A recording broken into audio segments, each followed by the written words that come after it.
Hello, I'd like to welcome you to today's webinar on data loss, recovery, and prevention. We're excited today to have our presenters, Ken Gibson and Harry Brelsford. Before we get started, I just want to touch base on a couple housekeeping items. First of all, today's webinar is being recorded, and I will be sure to have it posted to the SMB Nation website, and I'll get an email to let you guys know exactly where that's posted.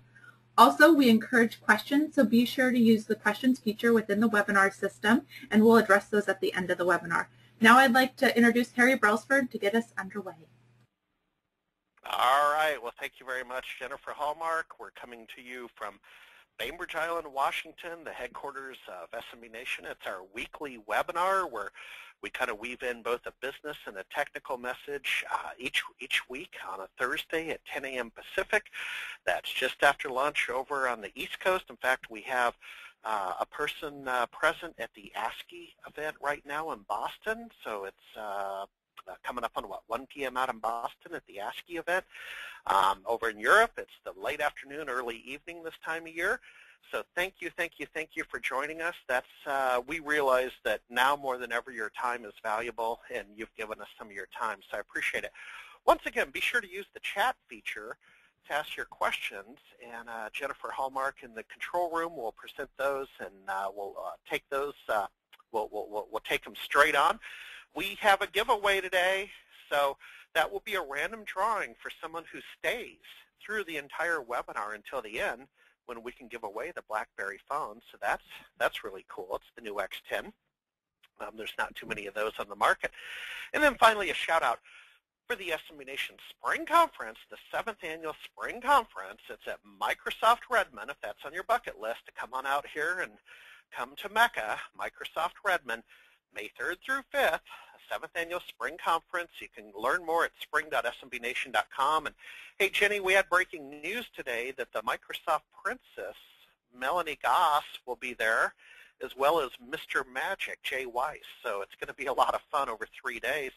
With that said, we better get going because time is of the essence. So Ken, sir, welcome aboard. Introduce yourself and let's have fun.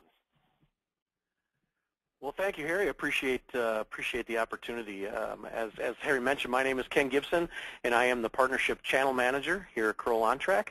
And I have the opportunity to work with our partners from our corporate side to our service side to our OEMs as well, helping them with their customers or even internally when they have data loss events happen to them. So I wanted to jump right into it this morning and talk a little bit about our agenda. First of all, I'm going to talk a little bit about data loss. You know, what is data loss? Help everybody on the phone understand what data loss is. Talk specifically about data recovery, the different types of media that have the ability to lose data. Talk about those failures. Try to hit on the top things to know from each of those types of failures to help everybody be a little bit more prepared. Talk a little bit about how data loss happens. Get into data recovery from a process standpoint, because it's probably not like grocery shopping. It's not like buying a car. People probably haven't done it before. So we want to talk about the data recovery process, and then also hit on some tools that will be at your disposal. So Harry, with your permission, we'll get started. Okay, sounds good. I'm ready. All right, here we go. Okay, so let's talk a little bit about data loss and specifically, you know, what it is. Data loss really means different things to different people. But at the end of the day, data loss is when you try to access a file and you can't, and you don't have access to it. It sounds like a pretty simplistic definition there, but data loss really means different things to different people. It really depends on what your level of technical savviness is, you know, and how you can get at or can't get at your data. But all of those things are recoverable. So at the end of the day, we want to make sure that everybody can get at their data. Oh, no. Harry, did you hit something? I don't know. I'm hitting F1. I want help. I'm an F1. I'm an old-fashioned F1 guy. Help. Okay, this isn't good. Jenny, hey, Jenny, did we pay the bill? Jenny, did we pay? Oh no. All right. Well, I don't want people to think that they've wasted their time. So, unfortunately, that's probably or could be an all too familiar screen to many of us. The worst case scenario is to have that happen in the middle of a presentation, but at the same time, it's probably a screen that we've all seen at one time or another. The good news is that there is data that can be recovered from those types of events. The bad news is that sometimes it happens at the worst times. So we'll talk a little bit about timing, data loss, and and the timing of that, and what are some quick ways to get your data back and the different options that you might have. Let's talk a little bit about understanding data loss and where it comes from. So if you look at this particular slide, I didn't mention in my intro, but I've had the fortunate opportunity to be with the company for the past 21 years.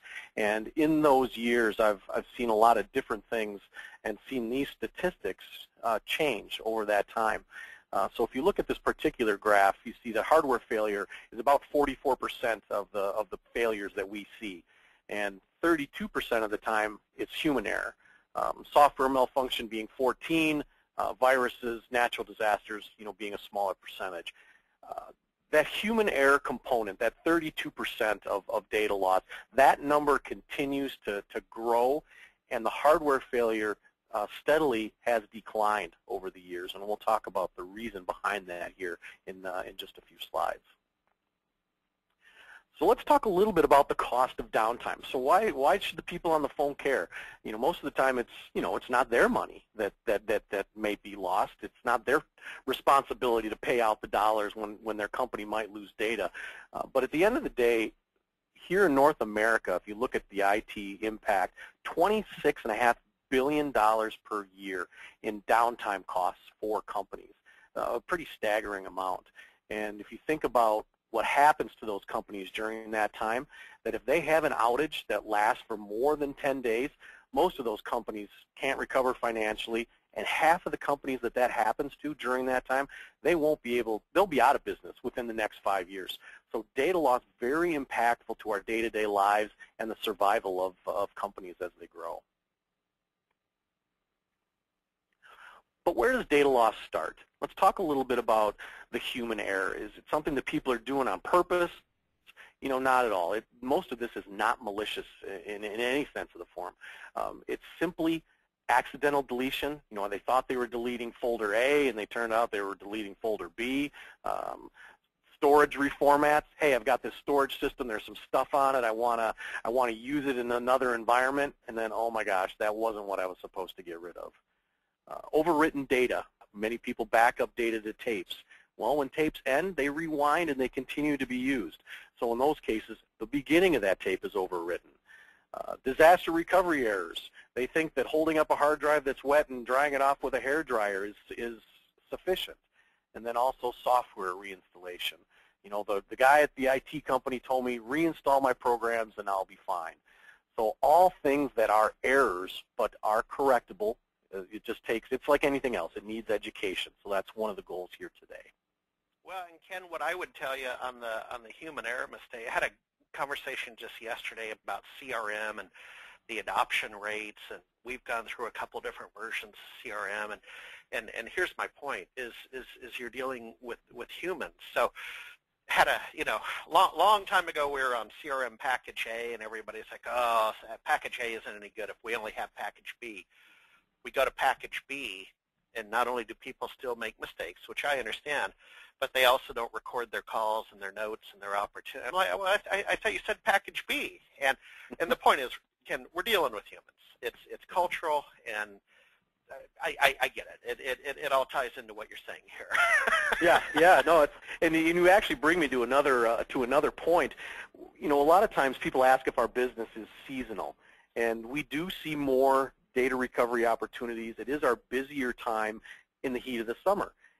Well, initially everybody thought, wow, it's because of power, right? Poor power, cooling systems aren't as sufficient, and you have power failures, and that's when stuff happens.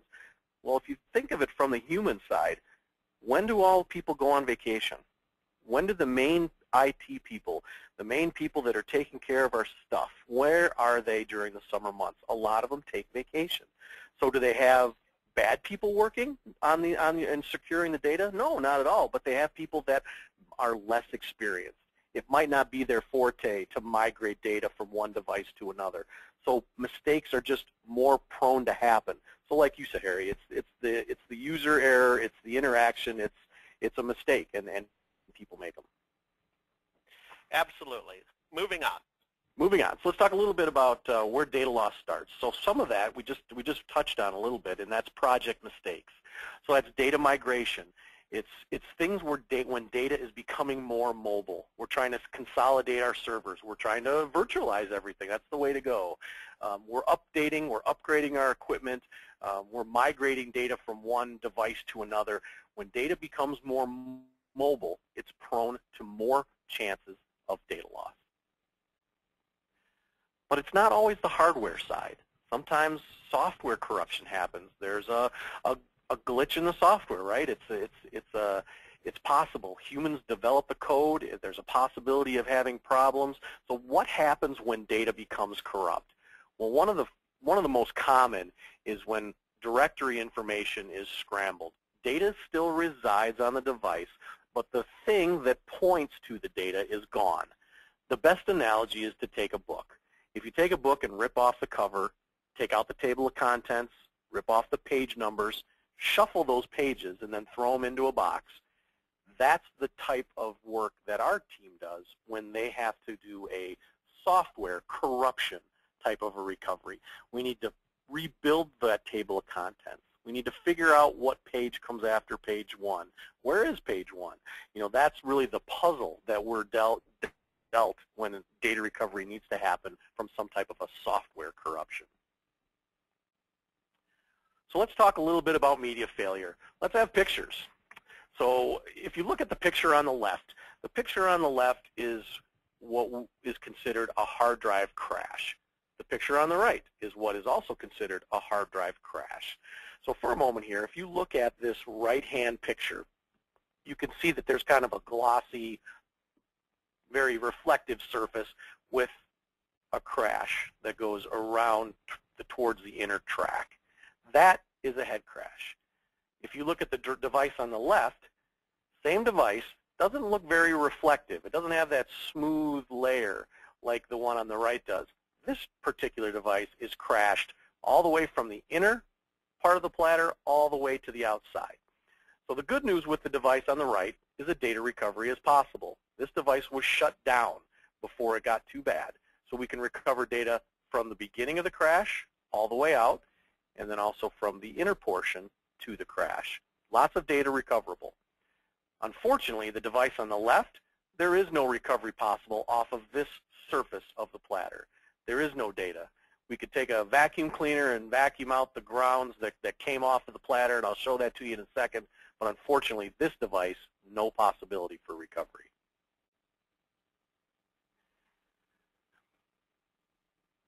If we all had an electron microscope at our fingertips, we could look at hard drives day in and day out if we wanted to.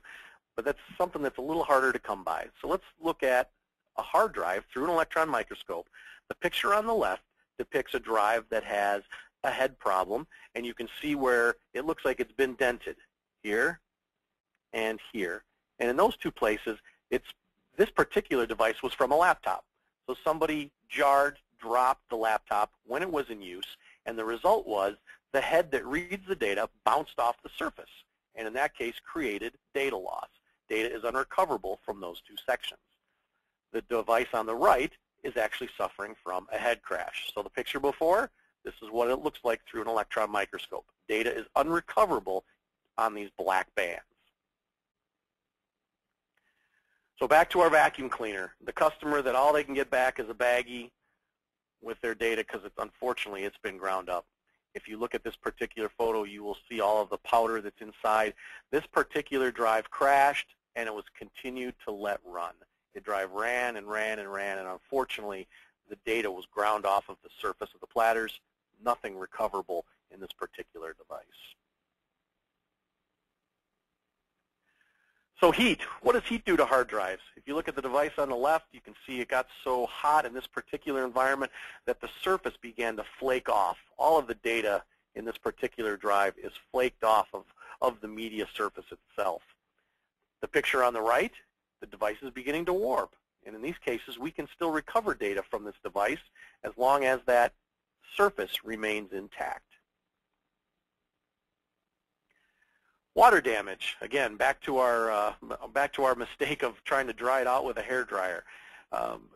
These devices, they are salvageable. Data is completely recoverable, but when water comes into contact with the surface, it begins to corrode. So we just need to make sure that we're taking care of the media the best way possible, keeping it wet, keeping it damp, getting it to a professional so they can actually dry it out properly. Speaking of properly, what would be improper is to take a peek at the inside and say, well, I wanted to see how bad it was. We see remnants of this all the time where people will try to take a peek inside and leave their fingerprints on the hard drive surface. And in those cases, again, a bad situation is about to happen if this device is powered on.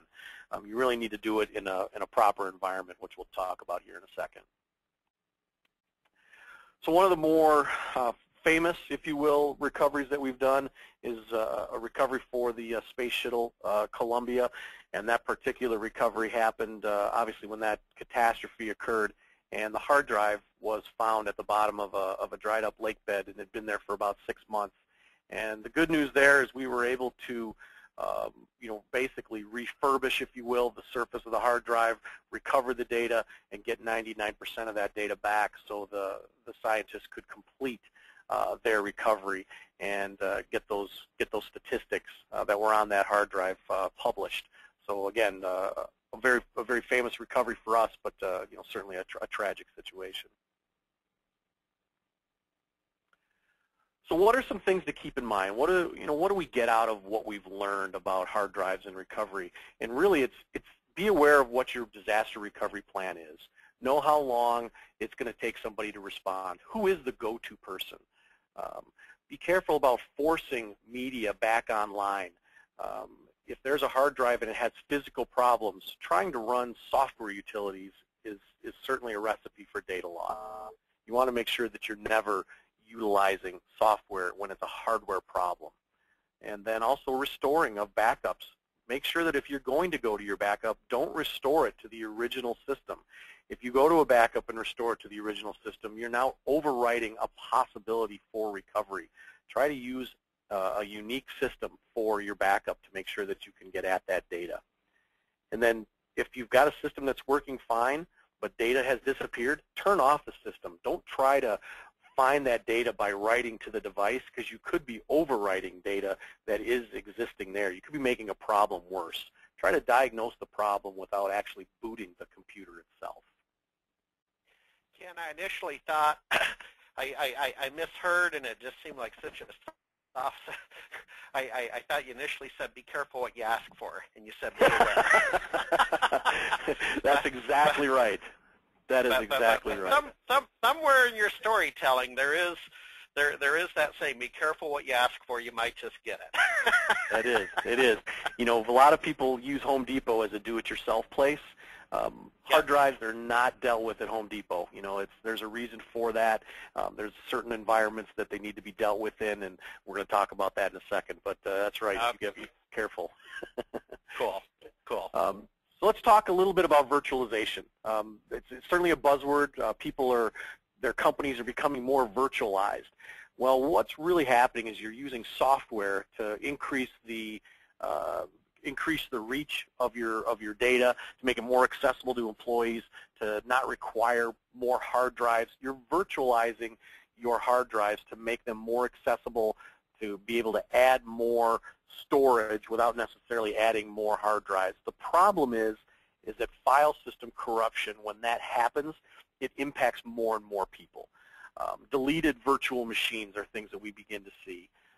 The disk becomes corrupted.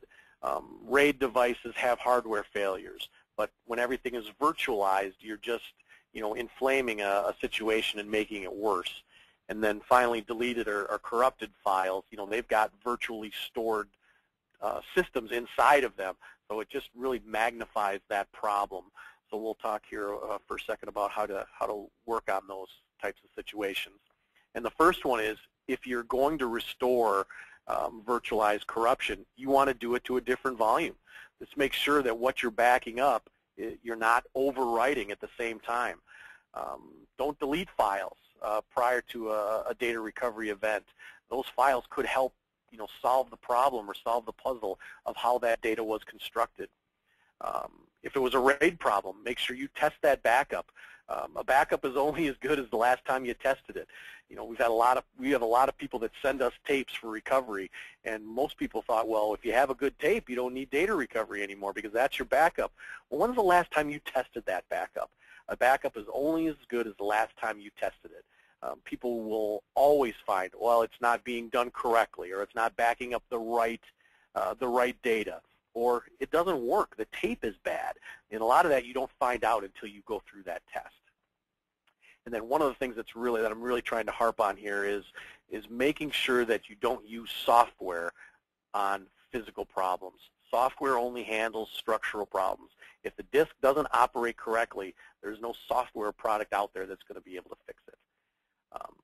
Products like Check Disk, FSCK, very common tools, but they're designed to get the system back up and running, and they're very good at that. And I want to say that again. They're great at getting the system back up and running. You didn't say anything about the recovery of the data, and sometimes they'll actually damage data in order to get the system back up and running. So those tools are designed for get me back up and running now. If you've got a good backup, you've got a good backup, those tools are fine to run. All I would do is, issue some caution that sometimes they will damage data at the same time while trying to get the system back up and running. So SSD failures. SSD is becoming a more and more prevalent way to store our data, whether it's iPods or iPads. The data is more portable. People bang them around. Their kids are walking around with their parents' corporate data on an iPad because they're playing a game. All of these things just induce more chances for failure. So that's the kind of the environmental side, the broken connector side of the business. Those electronic components, they do fail. The controller, the chips, all of that is prone to some type of a failure. It's a mechanical device. And then also system area corruption. Just because it's an SSD, we still have mechanical and structural problems with those devices. So let's talk a little bit about how to take care of them. So there's some perceptions out there in the industry that flash devices will never fail because there's no moving parts.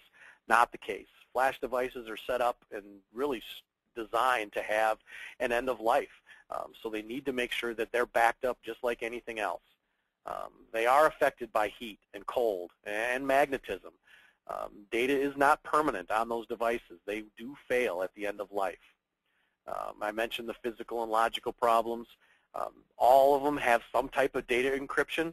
So today, if you go and buy a USB drive, there are some manufacturers that will actually begin to encrypt data automatically, whether you're notified of that or not. It's just part of the way the data is written to the device. It's encrypted. From a security point, that's good. But if there's something that happens to that device, from a data recovery standpoint, there isn't a lot that can be done unless you happen to have a username and password. And if you didn't set up encryption, you don't have a username and password. So just things to think about when looking at different types of devices. And probably one of the biggest frustrations from a recovery standpoint is the lack of industry standardization. You can buy 2 thumb drives that are next to one another on the shelf, and actually the components inside of them can be very different. So there's just not a lot of standardization when it comes to that part of the industry. Ken, this is an interesting topic. Up until recently, my brother, who I like to joke is not a nice person, was a C-level executive. Well, he's a lawyer, so there you go. But he was a C-level executive for many years at SanDisk, and he probably is the white sheep of the family, which is why I'm poking at him. But the point is, I had great conversations with him over recent times about SanDisk was able to be more relevant in our space for storage because of SSD. SanDisk you kind of thought of as my camera, right? I need a little photo chip for my camera, and that's clearly what they do. But the point is, I just want to give a shout out to the SSD conversation, not SanDisk in particular, but it's part of our dialogue now. I mean, seriously, from about 2008 till now, it's come a long way and gotten cost effective, and it's cool how light it is. So good on you. Good on you for weaving that in. I appreciate it. Oh, you bet, you bet, and I guess that really just drives home the point of the mobility, of data. It's not just a picture. It's a memory. It's not just it's a family wedding. It's the birth of a child. It's a picture that cannot be recreated. You think of the value of corporate data and how much it's worth. Well, a lot of that data can be recreated: a spreadsheet, a Word document, a database. But a picture, a memory.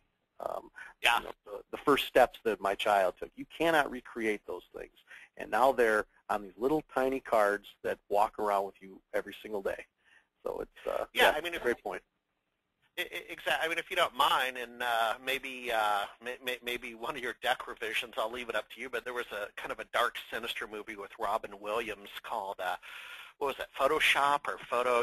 It was about a guy that works at the one-hour photo places inside Bartell's and the drugstores, right? And those are kind of going away. But here's the point. His famous line out of the movie Robin Williams is that what happens when your house catches on fire? You grab the photos on the wall. That's right. Right. That's correct. There Yep, you go. You've got All right. it. Sorry, I know I'm annoying. Go ahead. No worries. No worries. All right, so another piece of technology, the whole RAID industry. Again, a lot of people thought this would be the end of data recovery. We've got redundancy now. We've got hard drives that if one fails, we just pull it out. We replace it. It rebuilds itself. Well, that's great. But the problem being, number one, back to that human error again, those darn people that are involved. The problem is that a lot of these devices, RAID, redundant array of inexpensive devices, you have one that fails. These drives all came out of the same lot. So the chances that another drive could fail with the same problem is certainly there. So what happens is the first drive fails and somebody says, you know what, I'm going to replace it next week. We'll order another one. The problem is that another drive fails at the same time, and now you've got a problem because now you've got data that doesn't exist anywhere else. So multiple drive failures, the incorrect RAID was rebuilt. Again, we're going back to some of those utilities. There's utilities out there that can say, you know what, let's force that drive to go online, but sometimes it takes data hostage and it takes data down with it. And then, RAID got reconfigured. I talked to somebody, he said, just reconfigure it. Well, the problem is that when you do that, you also risk data loss. Let's talk about some things to keep in mind. Number one is know your setup. Are you running RAID 1? Are you running RAID 6? What RAID level are you running? What hardware is it? We've got this big data center. Which drive, which rack is it that's responsible, which has that data loss? So the more complicated the setup, sometimes people think the more complicated is better. The more simplistic it is, the easier it is to explain to somebody what the problem is, how it was set up, how are we migrating the data to the new array. If you keep adding data to that array, you just make it more and more complex.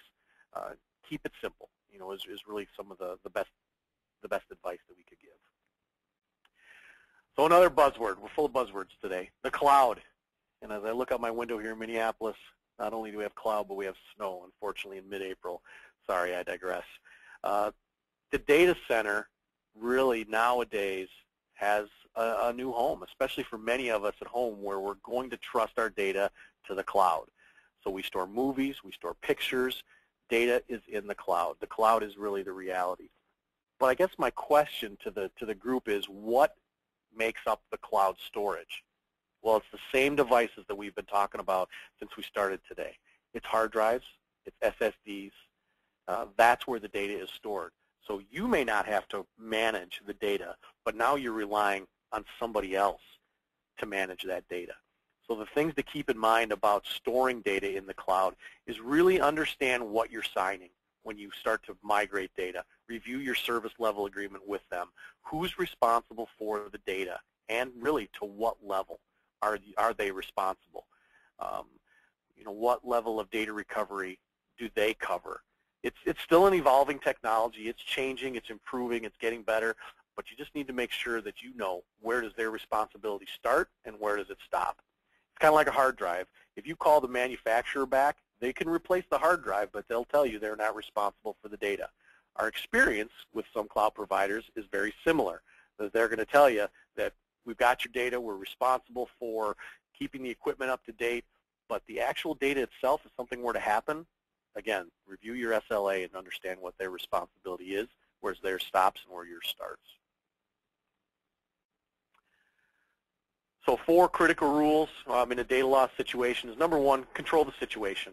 Make sure people aren't coming and going. Somebody's deciding we should write to the drive. Somebody says we should try swapping a board. Make sure that you know what is the process. Identify what that problem is. Is it a structure problem? Is it a physical problem? And then really the last one is knowing and assessing the value of the lost data. We tell that to our customers every day. Only they can tell us what the value of their data is. I can tell you what it's going to cost for us to recover, but only you can decide if it's worth it to recover data. Only you know if it's going to be worth, $1,000, $500 to recover data. If it's your Christmas card list, well, unless you're Harry, it might not be that valuable. But for the rest of us, the data that's out there and stored, only we can decide how valuable that data is. So eliminate mistakes. Utilities being run on physical problems is a big mistake. Utilities cannot fix physical problems with hard drives. There are utilities out there that can get you up and running. Be wary. They can get you up and running, but many times it's at the cost of data. Never open a hard drive. Once you do that, you've now introduced all kinds of problems, dust, lint, alignment problems, and then also swapping a board. Many people will say, well, look at that board. That could be the problem. Let's just put a new one on. Each board is very revision specific. If you put the wrong board, the drive begins to interpret data differently, begins to write to the drive, and now starts making a problem that was recoverable worse. And then I guess avoiding, the cost, trying to keep down those costs, really making sure that you've identified what the critical systems are in the data. We're not saying that you have to have a foolproof plan for all of the data. Many companies have policies about the individuals in their company and the data. They give them a Z drive, tell them to copy their data there. If they don't, they're not responsible. Again, making sure that you know where is the critical system data, where's the customer data, and making sure that you have a program for that. Data protection, high-speed recovery, and then at the end of the day, you have to work with the right partner. Know the right people, the right experts that can help you with replacing equipment, recovery of the information, getting your applications up and running. You got to make sure that you have those key contacts in times of an outage. So kind of our play into the recovery aspect, we do 50,000 recoveries globally on an annual basis. We also provide consultation, whether it's somebody that's panicked and wants to know what to do, all the way through, you recovered my data, can you help me get back up and running? You want to make sure that whoever you're using has R&D resources available. Many companies have taken their Unix operating system and have manipulated it and made it their own. Off-the-shelf recovery tools don't exist for those types of environments. You want to make sure that somebody has the ability to do R&D on the fly. And a lot of companies today, they're global. They want to have one provider. So make sure that you've got somebody that's global that can induce the same processes from one country to the next and doesn't just work with a partner, someplace else. Hey, Ken, if you don't mind, let me just do a little housekeeping right here. Folks, we're at the half-hour mark. We're at the bottom of the hour. Again, roughly 10:35 on the West Coast, and pretty much later anywhere else in the world except Alaska and Hawaii. So mahalo to you out there on the beaches who are listening. But in any event, use the chat feature to ask your questions. Now, Ken, would you like, if Jenny raises her hand over there and says we have a question, would you like questions on the fly? Or at this point, would you prefer to wait till the end of your presentation? I'm flexible. If people have have a burning question, I'll answer whenever. So yeah, the hand raise is fine. Okay, great. I'll monitor the situation. Please continue. All right, great. So as we've talked a little bit about some of the problems, the different types of devices, the services, now we're concentrating more on the recovery side. And what does data recovery look like? What's that process look like? Again, it's not like buying a car. It's not something that people do every day. So this is really the intended here, just to give you a little bit of exposure.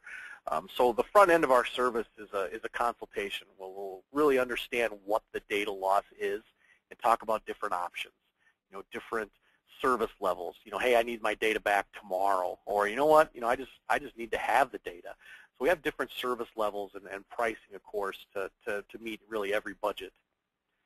So the next step would be some type of an evaluation, whether we're doing something in our labs, whether we're dispatched to go on site, or whether we're actually connecting remotely through the internet to do a recovery. The first thing we need to do is really analyze and evaluate the situation, really figure out what data is recoverable, and then try to put it in a meaningful form to show back to the customer so they can make some educated decisions. So then the actual recovery, where data is recovered, the book that I mentioned before, we put those page marks back together, the table of contents, we copy data out to another environment, to a working storage device if one has failed, and then some additional services on the back end, getting the device back to the customer, helping them with a restore, and then any repair work that might be needed for some corrupted files. So really a kind of a four-step process that takes us through consultation, evaluating the problem, the actual recovery, and then supporting the customer as their data is returned to them. I mentioned this before, more in passing, is making sure that you keep in mind a company that has the ability to customize their recovery solution. Very few companies are the same. The way that they use their data storage systems is very different, as companies are different. So you want to make sure that somebody has the ability to customize the recovery approach before trying to dive into your data. The data recovery business has taken us in a couple other areas, a couple other directions because of our focus on data and understanding how data is written. We also have the ability to do backup consolidation, working with media and tape conversions, duplications, cataloging, destruction. Somebody says, you know what, you've recovered my data, but I want to make sure nobody can ever get at this data again. It's got patient records on it. It's got credit card, PCI type data. So we've got some tools that we can use as a service or sellable that will allow customers to make sure that they have a data destruction plan in front of them. And then finally, a data recovery software as well. There are do-it-yourselfers out there that want to do things on their own. We have an easy recovery product and also an Exchange SharePoint product for email recovery, again, for those do-it-yourselfers that are out there. Some tools at your disposal. Here's a link on OnTrackDataRecovery.com that provides free trials of software products, kind of a try before you buy, figure out, can it help me before spending the money. So that'll allow you to try some of those do-it-yourself products that I mentioned. And then also a data recovery provider checklist. There are a lot of myths out there, like you need to wear a bunny suit in order to have a clean room. That's just one myth that's out there. That's not true. We're not trying to put hard drives back into business. We're trying to recover data. The drive manufacturers, they wear bunny suits when they have a clean room because that's what's required. So again, just some myths and some guidelines for trying to select the best provider for data recovery services. So a couple of tools for you out there. And then also, for those that are interested and have a need for recovery, if you're a service provider and have clients that are in need, or if you're a customer that has their own internal data recovery needs, again, we've got a certified partner program that we've got on our website. We really drive that with our partners to help them differentiate themselves from some of the other companies, help them build a stronger customer base, give them the ability to add data recovery solutions without having to add all the overhead that goes with it. And at the end of the day, really just generating new revenue streams and helping them boost their customer loyalty. So we've got a link there for our partner certification program. And I did want to also close out by saying that we will be at the SMB Nation show in May, And please stop by and see us at booth number 6. We'd certainly love to talk to you about SMB Nation and the relationship that we have with them, and also data recovery. If you have any questions for us then or now, I'd be happy to answer them. Okay, super. Well, let's make sure we get the Microsoft Princess to stop by the booth, as well as Mr. Magic, the Magician. And what's really cool is these are active practicing MSPs in our community, and quite successful. Melanie Goss is out of Manhattan, and Jay Weiss is out of LA. So, you know, it's kind of funny when you find out what people do in their spare time. Right. And, the Microsoft Princess, right. Exactly. They're willing to doll up. Couple of questions that have been brought to my attention. Can you, and folks, please use the chat feature. Oh, Jenny's overwhelming me now. Here we go. We're off and running. Thanks, Jenny. How does the Certified Partner Program work? Hey, wait a minute. That's my question. No, someone has that. How does the Certified Partner Program work? That's a great question. So it's a program that allows partners to get different monthly promotions for being part of our partner program. We've got an educational piece where we've got some videos that we have them watch. Once they watch those videos, they become certified. We've educated them on data recovery process, procedures, techniques. They become certified, and then each month we give and deliver to them a different promotion that allows them to, you know, earn things like discounts, et cetera, for data recovery jobs that they may submit to us. So a pretty good program for that. You can either resell or refer that part of our business. If you want to resell and mark up to your customer as you see fit, that's certainly fine. Or if you're a smaller organization, you don't necessarily want to, you know, hold the customer's hand through the process. You could simply refer it to us and get a referral fee for doing nothing more than giving out our name and number. So really two different offerings depending on how involved you want to be with the recovery process. Okie dokie. Can you recover data after a reinstall has occurred? We can. Again, I mentioned during the program that it's a piece of advice that's given frequently. You know, just reinstall and you'll be fine. Well, the problem is that if you reinstall and don't do it exactly on top of the original operating system, you started to overwrite data. So reinstallation can cause some problems. It depends how it was done, but we are very successful at recovery data, you know, after the reinstalled operating system and getting the customer, you know, majority of what they need. Sometimes it can be decreased because of how it was done, but again, very successful. Okay, and I think this is the, well, let me say it, and forgive me, by the way, Ken, I can't be a subject matter expert each week on each topic. I'm more like the newscaster. I can go shallow and wide, but it's hard to go narrow and deep, okay, because that's what a newscaster is, right? That's right, exactly. Great. So, you may have answered this, forgive me, but here's the question. The last question was reinstalled. This question is similar. Can you recover data if a reformat has been done? And again, it sounds very similar. It is similar, but a lot of companies or individuals will actually want to reformat a device that they're giving to somebody else, that they are, you know, turning into, you know, charity, or they're donating it someplace. So they will reformat their device. Low-level formats, which are tougher to do nowadays, low-level formats wipe the entire disk. They basically prepare it for, you know, factory reset, if you will. In those cases, there is no data to recover because it's all been overwritten. But nowadays, if you're going to do a format, a high-level format is what's done. And in those cases, we're very successful at recovery of the data because those reformats typically wipe out all the directory structure, the front-end information, et cetera. But the data still resides, so we can piece that back together and package it up for the customer. Great question. Yep. Yep. Next question, folks. Keep them streaming. Oh, boy, you are. I love it. Oh, I got to talk quick. What percentage of drivers are unrecoverable, bracket, complete head crash, drives. What percentage of drives are unrecoverable? Parenthesis, complete head crash, media scrape, in parentheses question mark. Does that make sense? It does, yeah. It's a great question, and it's one we get a lot of. Is what's your success rate in general? And it's usually a difficult one to answer because success. How do you measure the success? And the way that we answer that question is if we can recover one file that the customer had to have. I've got my wedding video on this drive, and that's all that I need. Well, if we can get that back, we consider that a success. But on the reverse side, if we can get back everything except that one file, and that's what the customer needed, that's not a success. Just because we got everything but one file, we didn't do the customer any justice there.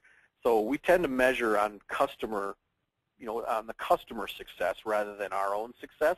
But at the end of the day, it's in excess of 90%. Greater than 90% of the time, we can recover what's critical to the customer. Okay, next question. Is your brother Jim the reason SanDisk stock is above 50? No. Maybe his resignation is. I don't know. Okay, seriously, have to have a little fun. How can you know if your SSD had encryption or not? Can you obtain and then secure the keys if you didn't enter them? So encryption and keys. Yeah, that's a great question, and it's really the challenge in the SSD market. And as I mentioned before, unfortunately, there isn't a lot of regulation in the market, so they all tend to do things differently. The ones that automatically will do the encryption are usually more of the server-type device, SSD devices.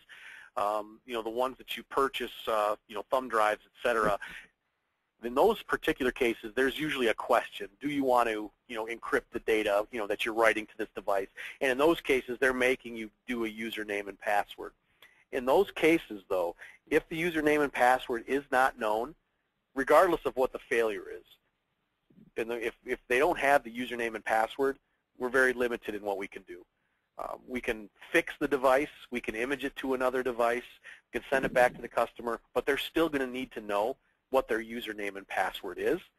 And it's become such an issue that many companies are having keys managed by somebody in the IT department.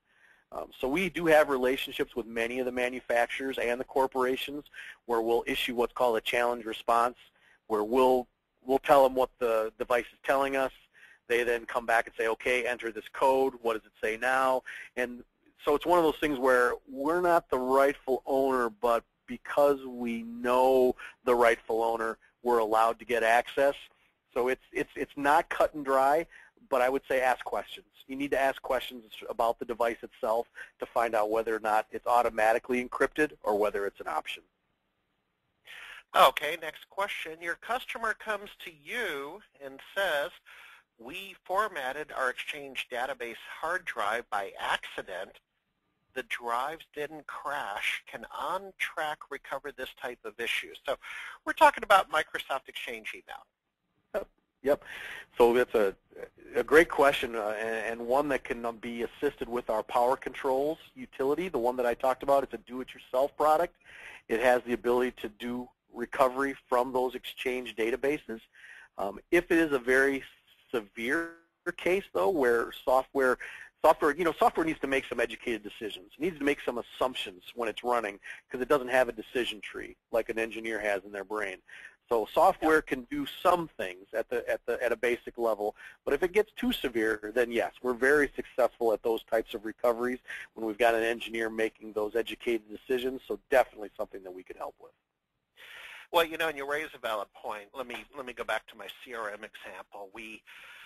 One of the folks, for a history lesson, one of the issues in the technology industry, I think, is the early 70s, and the theorem or the phenomena, I think it's called the tyranny of numbers, but they couldn't get past the computer, what was it, the bulb. We were on the cusp of the integrated circuit, and so technology had stopped at the vacuum tube. That was it. And I'll fast forward. Stick with me.